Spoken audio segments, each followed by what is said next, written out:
morning, sir. May I come in? Bakit? Ba't napapasyal ka? May tanong lang ako, sir, regarding sa subject namin na creative non-fiction. Ang tanong dun, sir, yung Bible po ba is based on fiction or non-fiction? So parang tinatanong mo kung ang Bible ay fictional.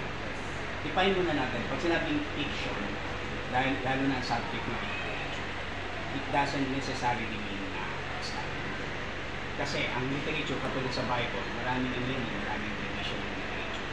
Meron niyang poetical, meron prophetical, meron story.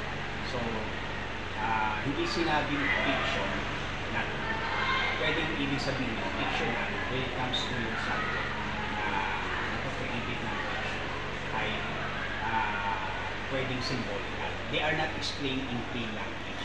So, pwedeng ibig sabihin non-language.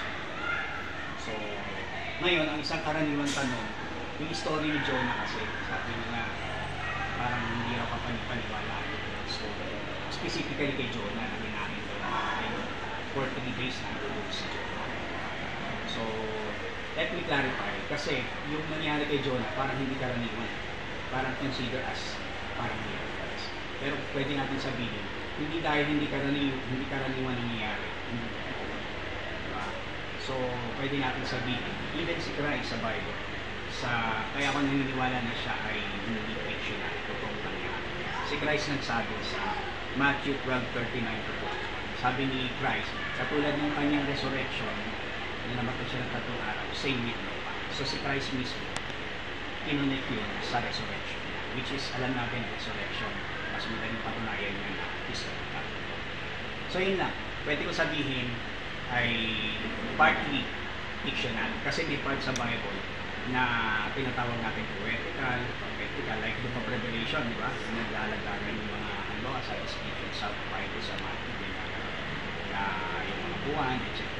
So, hindi siya pwedeng interpret. So, yun lang. Ibig sabihin, kung ako tatanungin mo directly ang answer ko, partly, merong mga fictional. Pero fictional doesn't mean that they are not. They are simply mean symbolical. They are explained not in a plain language. Yan, ang haba na explanation pa. Sige. Okay, at least makatulong. Ha? Yes, sir. Thank you. Yeah.